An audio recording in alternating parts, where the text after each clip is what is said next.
Gravedigger Queen here, and this is part 2 of I Wanna Believe. Zach and Harlii find themselves somewhere in Appalachia, looking for monsters aplenty. Zach's team splits up. They go out in the world looking for monsters. Apparently, in this one little town, a lot of monsters have been popping up for some reason. Zach and Harlii just fought a Medusa.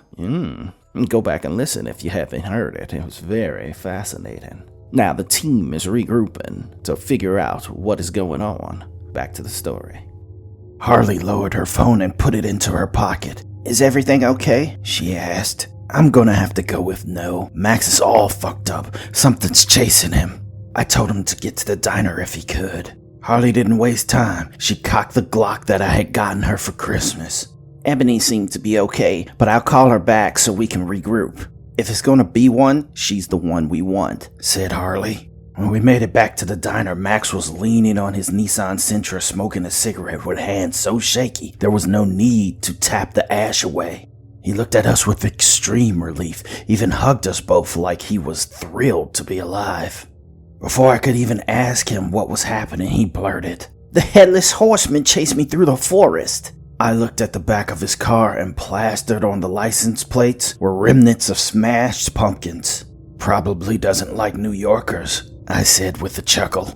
Max shook his head and laughed much harder than the joke warranted. Ebony pulled up quickly in her black van. "What happened here?" she said, as if the solution to all of our problems lie within the folds of her trench coat. "Apparently, the Headless Horseman chased Max down," said Harlii. "What about you?" "I got evidence of vampires, but I didn't see any. Probably because it's the middle of the day," Ebony speculated. "We had a run-in with a Medusa," I said, pulling out my phone and showing them the picture. "Sick," said Max, as if the excitement of knowing something like that outweighed his fear. "Now that we know something is going on, we should assume it's all true and prepare as if it's all true. We have to figure out what lore these creatures are going by and sort it out one by one. Do any of you know any people that deal with these types of threats? Not just the ghost hunting lot?"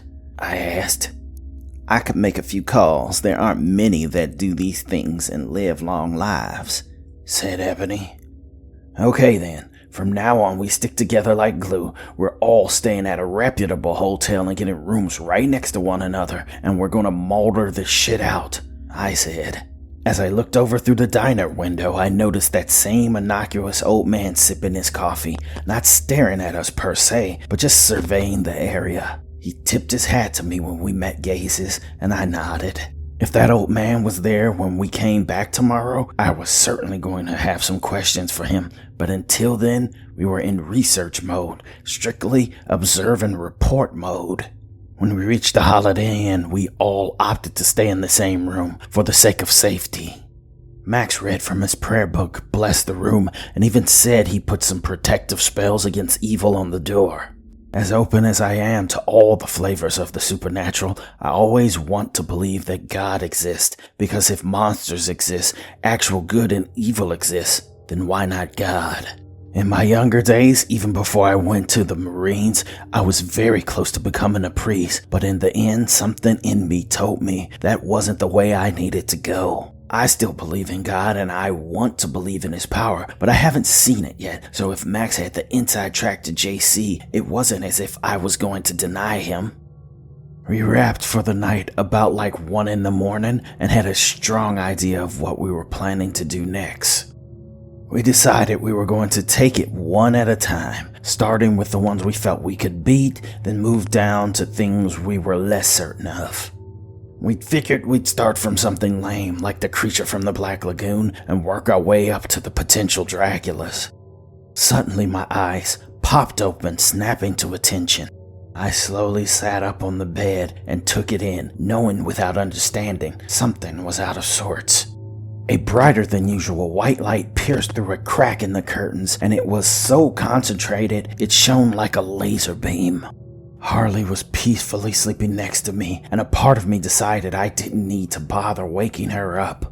Ebony was on the other bed parallel to us. She slept with the curved knife next to her pillow. I inched over to the window in my tidy whities, stepping over Max who lay on the floor. The beaming white light called to me like an angel's beckoning finger. I reached out slowly. I cautiously pulled the curtain open, and the room was enveloped with a bright white light so intense it washed out all form, blinding me. My eyes opened again, yet I didn't know that I had fallen asleep. I was in a sterile white room, and I was laying on a table with nothing on.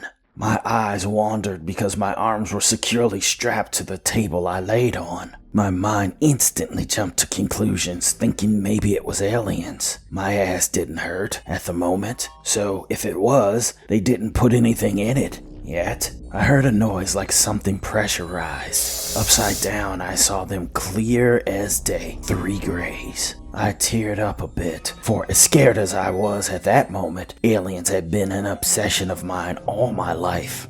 I always wanted to meet one. I always wanted them to be real. It was my fascination with extraterrestrials that led me to the concept of God, not the other way around. Perhaps these visitors from beyond were the angels. Who knew? Which was why I softly had always been on the lookout for these creatures. Even after I was relieved from doing combat maneuvers from the Marines and was ordered to take on lesser duties, I somehow found myself guarding Area 51. In all the time I worked there, I managed to see so very little, but just enough to stoke the flames of my curiosity. I was hazy, as was consistent with most UFO abduction stories. They were just like I had envisioned, just like so many people had explained beforehand. My mind raced. I could only see the short grays on the edge of my perceptions. What was their purpose? Was I in the alien hybrid experimentation group, or were they going to do probing? The middle creature reached out a long middle finger, and I can't lie, a part of me thought it may light up E.T. style, but it didn't. It poked at my face exploratorily. I heard a hiss that I was starting to believe was their version of a door. Then the steady and constant hum of something. It built and built and built until it exploded. The alien in the middle jerked and fell over me violently. It was suddenly covered in a mosaic of black ooze that must have been that thing's blood. 2 more bursts happened, and from my haze I saw one gray splatter on one wall, the other one the next. My eyes searched the room wildly in the sterile silence until a head loomed over me. The old man in the diner was upside down from my vantage point. He had a pistol in his hand that blinked like lights on a runway. "Come on, kid.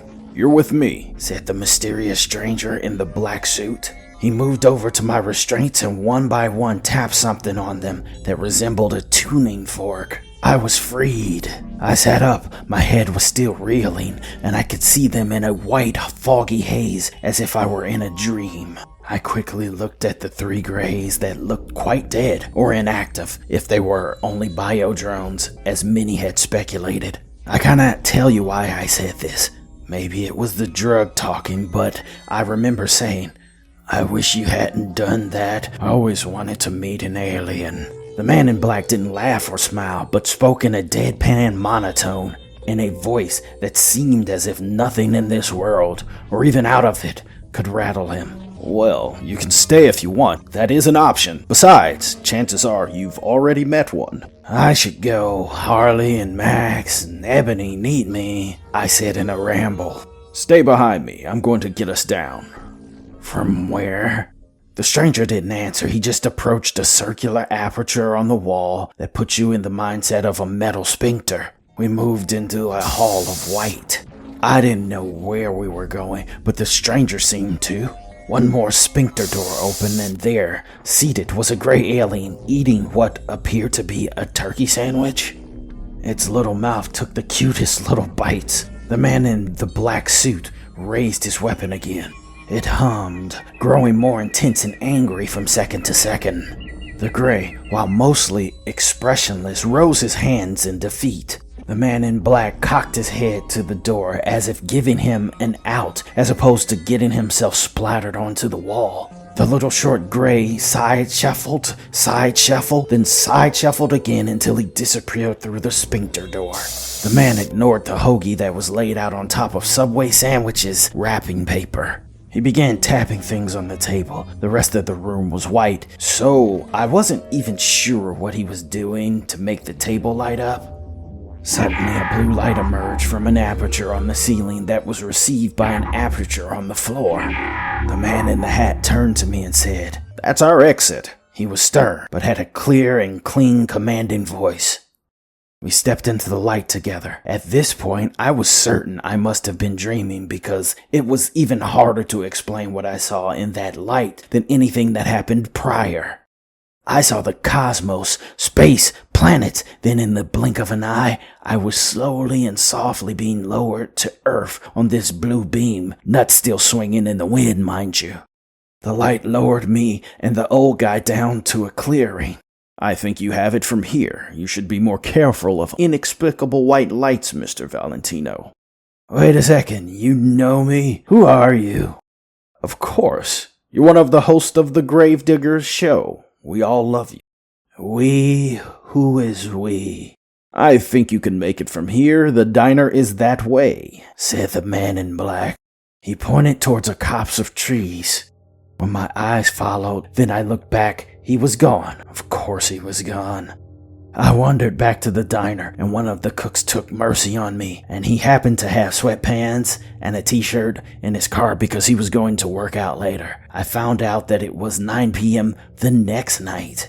I played Go Fish on the phone for approximately 15 minutes attempting to remember Harlii's number by heart. And when I finally did, she was brimming with joy to hear from me, which made me think maybe I should get abducted more often. It took a few minutes before the gang showed up.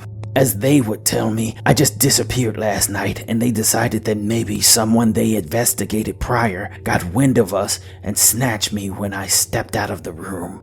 Harlii told me not 20 minutes before she saw a monster that resembled the demon baby Mothman, which was a very obscure urban legend from Chicago. We all stood in the parking lot of the diner and attempted to make sense of it all.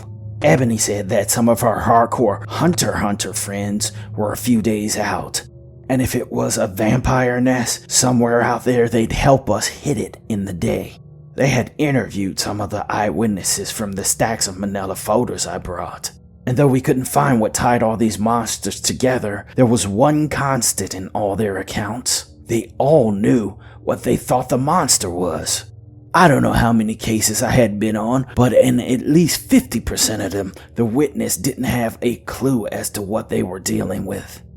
In each of these events, the witness was certain they knew what it was they were dealing with, and correctly no less. "So we're pretty sure this is aliens messing with our minds, right?" I said.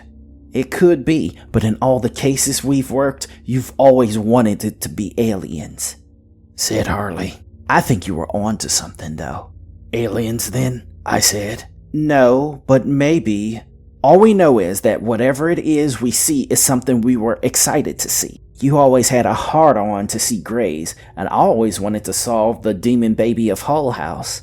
Max does spirits, and Ebony is basically Lady Blade. So, are you saying that whatever monster we think up somehow appears?" Ebony asked. "Yeah, I am saying that," Harlii said. I went into the glove compartment and got out the map of the immediate area, then placed it on the hood of the mystery mobile. We started cracking out manila folders, and each of us in turn began to mark them on the map. I circled the radius with pencil, then began tracing lines to a centralized location. "This is some real cliche shit, don't you think?" said Ebony. "Oh, definitely, but it's cliche because it works. The things that go bump in the night that aren't savvy enough to cover their tracks tend to not be complicated. They use plausible deniability as a shield to cover for them. So look, if we can extrapolate from the map, whatever happened may have originated in this area," I said, pointing to a patch of forest land. "It's 9 p.m. Should we wait for day to break?" asked Max. "I don't think that's a good idea, to be honest. Whatever or whoever it is seems to be able to touch us from anywhere at any time, even when I was sleeping. I don't think this is something that will let us get our shit together." I say we take everything with us that repels our greatest fears, and if it happens to be it, we know exactly how to deal with it, I said.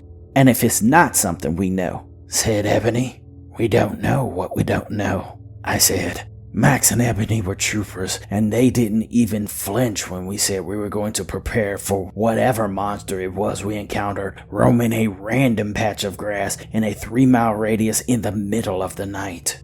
Harlii and I had a bit of time to ourselves before we reached the heart of where we thought it was going, to the middle of the woods to suss out a faceless evil. On the way towards the undefined borders of a nameless terror, Harlii and I spoke about important issues like, why did they cancel the television show Fact or Fiction with Jonathan Frakes? I mean, he must have quite a bit of time on his hands now that they are not doing Star Trek movies every 10 minutes.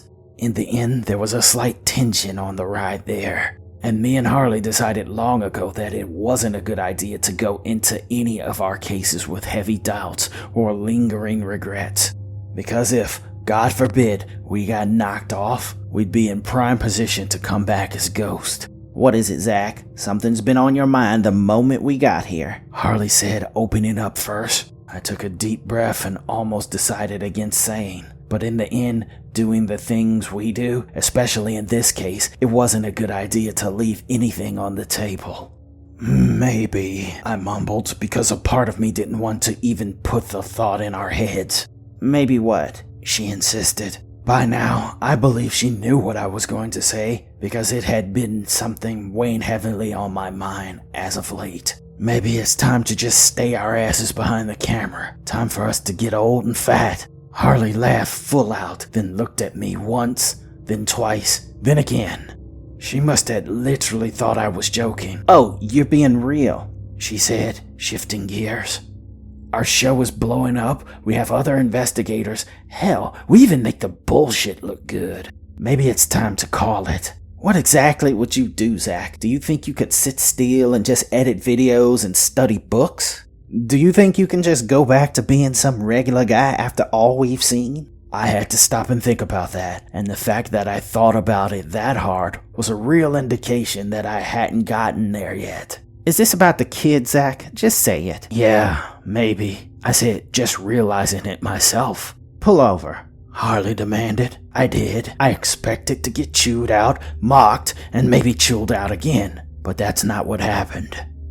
Nobody lives forever, and you and I lived enough for 3 lifetimes. We will be great because of those kids, not in spite of them. And if we die doing life better than anyone has ever done it, said Harlii, who put her head to mine.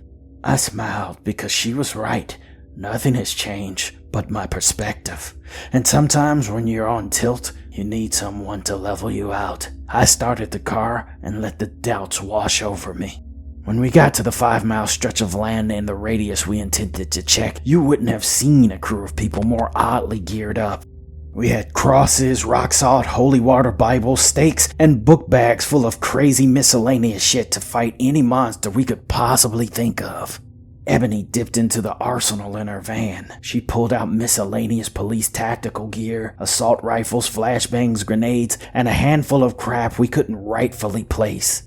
I reached for an assault rifle. It was old yet familiar. It seemed like it didn't matter what I did, fate found a way to put one of these things into my hands. A part of me pined for the days when we did ghost hunting primarily, because at least you didn't have to act like guns would solve your problems. Ebony strapped on black tactical gear that matched her outfit, while Harlii and Max wore piecemeal bits of gear that gave off a real rummaging through mama's closet vibe to it.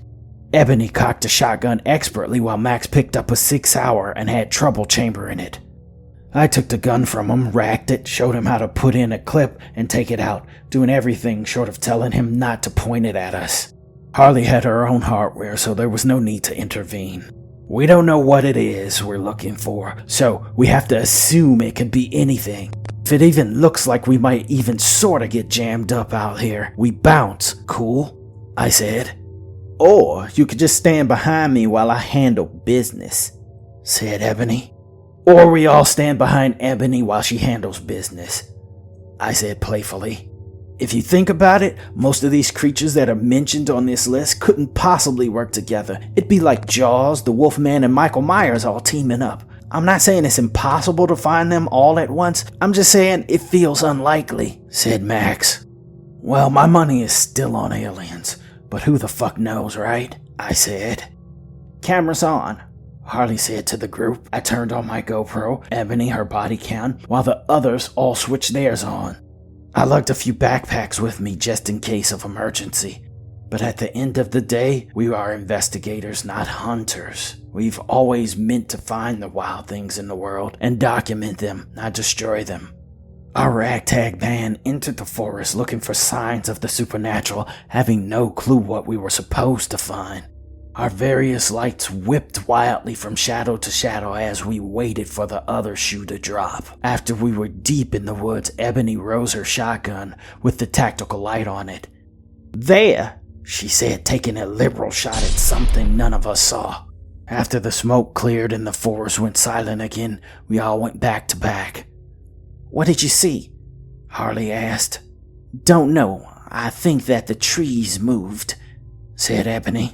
I moved over to where the shot was fired, and the buckshot bit into the tree. I didn't see anything, no tracks, no blood, not even a cracked twig. Let's check our footage, I insisted. Ebony went into her backpack and pulled out her tablet. We all gazed at the screen while our eyes rubber-banded back ever so often to our current surroundings.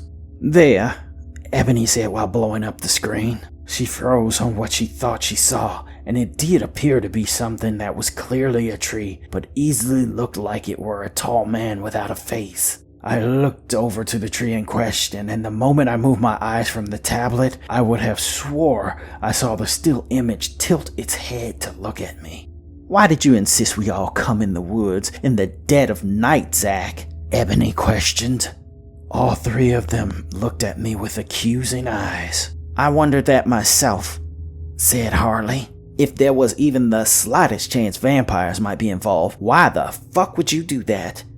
Said Ebony. I squinted my eyes, attempting to figure out what in the hell brought this on. I already told you why I thought we had to, because we didn't have time to waste. Who knows how much damage a thing like this could do? Ebony nodded, then quickly hit me with the butt of her rifle. I didn't fall out, but I was dizzy and disoriented. Harlii pulled on Ebony immediately. We have to tie him up and get out of here. He led us into a trap, she said. You got 2 seconds to drop your gun before I give you a first-hand account of what heaven looks like, Harlii said to Ebony, while I leaned on a tree to get my bearings. When I looked up, I swore I saw a faceless man leaning down near a bush looking at us, but it could have been the minor concussion talking. Stop, yelled Max with force. This is Slender Man fucking with us. I didn't think he was even real, said Ebony, lowering her gun. Doesn't matter if he was or wasn't. That's sort of the point. Any of it could be real, Max insisted. Is there any way to beat him? I asked,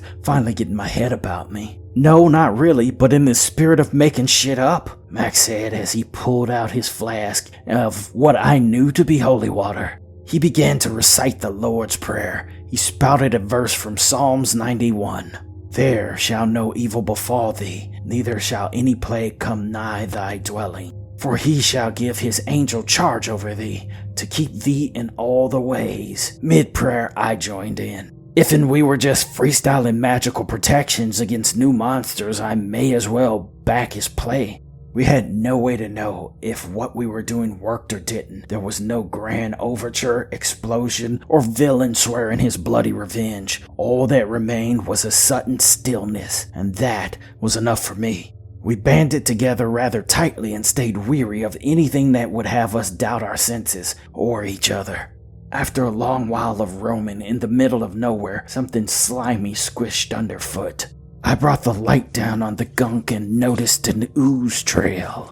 It was translucent but damp. The goop widened, becoming more massive, so massive that all our flashlights combined could not encompass the entirety of the phenomenon.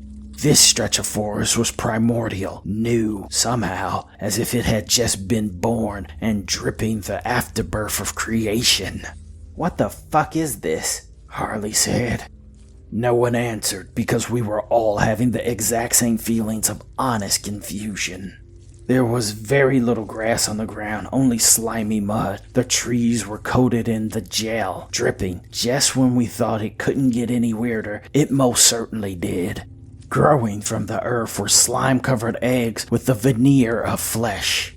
Hanging from the trees were oozing fruit of unknown origin, some as small as apples, others as big as pumpkins. "These things sort of look like xenomorphs from Aliens," said Max.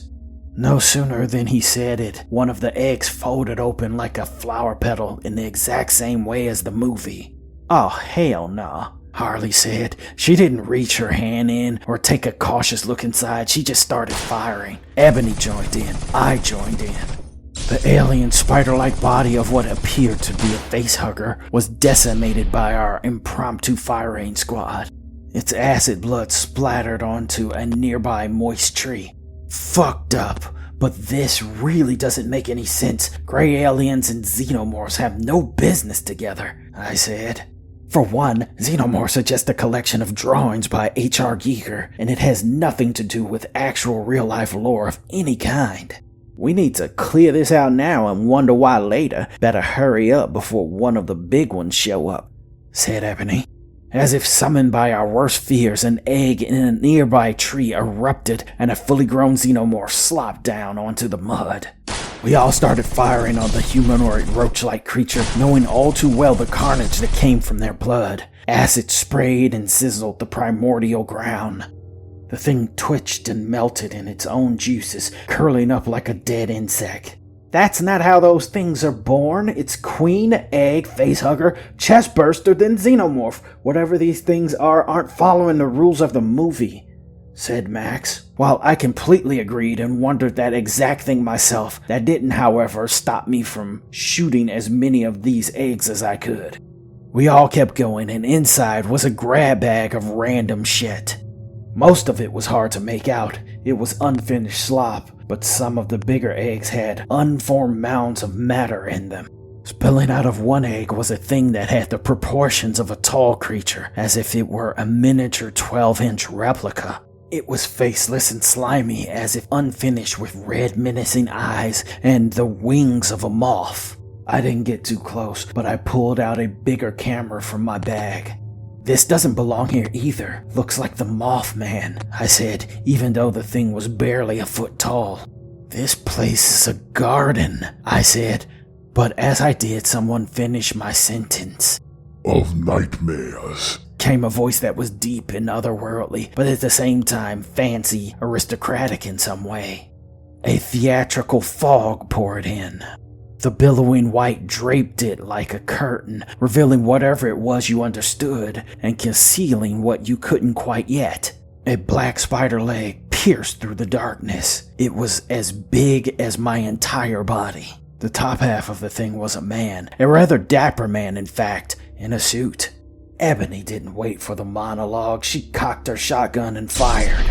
The thing stepped back into the smoke and appeared behind us as if it decided it was there and reality made it true.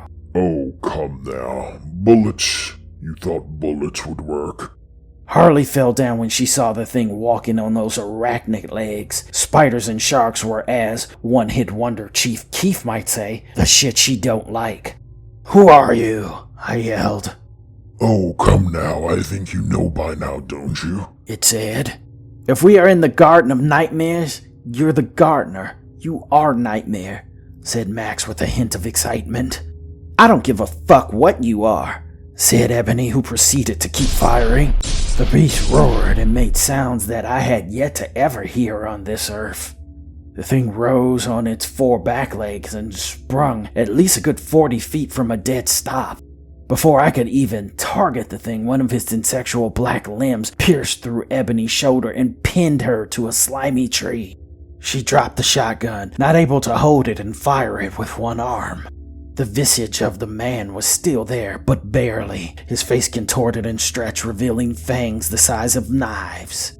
I turned to fire, and the thing batted me away with 2 of his legs and sent me flying into the muck 20 feet away. Harlii attempted to fire, but her hand was so visibly shaky she couldn't risk a shot, or she may just as easily hit Ebony. Max pulled a crucifix from under his shirt and spouted the Lord's Prayer. He must have thought prayer was like Frank's red hot sauce, because he put that shit on everything. The nightmare tender's face softened and reverted back to that of a man, just well enough to express the amusement of a superior smirk. What begins here will resonate throughout the world, and man shall undo itself with the strength of his own will, said the creature of nightmares. After it finished its prophetic declaration, the cracking of eggs happened all around us, and abominations of all kinds crawled out of the primordial slime, beasts born of our worst fears. Everything from fictional monsters like Chucky down to abstract concepts of fear with indiscernible features. The nightmare tender all but ignored us because there was nothing on heaven or earth that could defeat him now. I looked at Harlii and Max. Do you trust me? They both nodded their heads as we attempted to group up and put our backs to one another. The nightmare beast distended his teeth once again and pressed in an inch into Ebony's neck. Her blood fled her body rapidly and her eyes closed. I smiled, not because Ebony went unconscious, but because she no longer was in danger of what was going to happen. I went into my bag and whispered to the others, "Close your eyes." I pulled the severed head of the Medusa. By way of the legend and several Hollywood movies, there was nothing more potent than a Medusa's gaze, and if there was nothing on Earth that could do the nightmare tender harm, this surely wasn't one of them. I didn't get to see exactly what happened next because I had to close my eyes too, but all the footfalls stopped. I didn't fuck around though. I spun the head around a few times for good measure, and when there was nothing but silence, I placed the head back in my bag. "I think it's okay," I said to the others. When the fog lifted, we were standing amongst a stone gallery of creatures looming about. The Nightmare Man was there frozen in a moment of his own monstrous hubris, gazing blankly at nothing.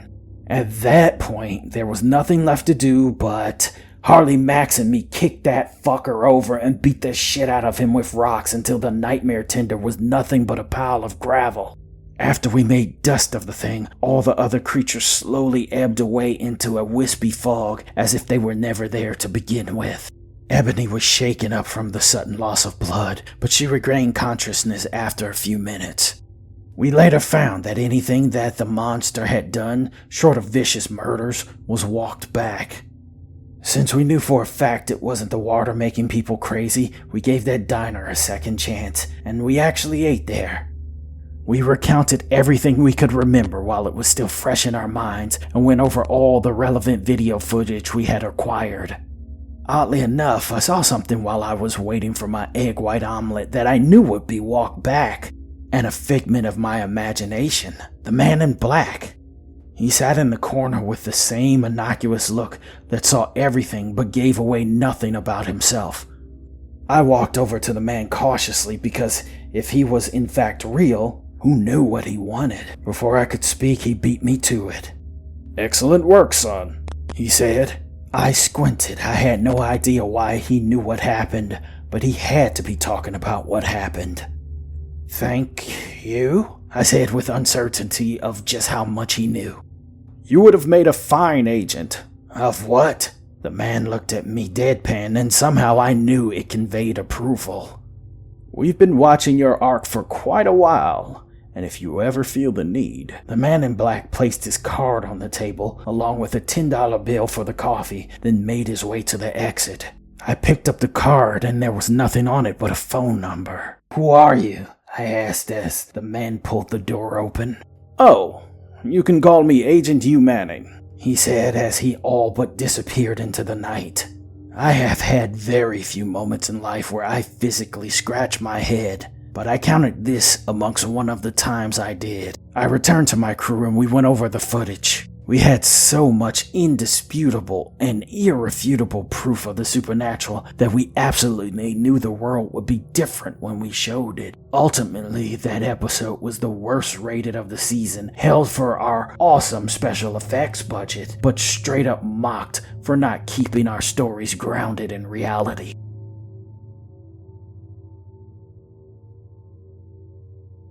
And what a tale it was, children. It does quite remind me of Monster Freaknik. I mean, aside from this story maybe, what other place you gonna see the Bride of Frankenstein hooking up with Chucky? I might have broken some NDA right now by even telling you that much. Mum's the word, children. I made it all up. How about that? That seems to cover things. There is no monster freak, Nick. Don't ask me about it. But this is another Zack and Harlii in the books.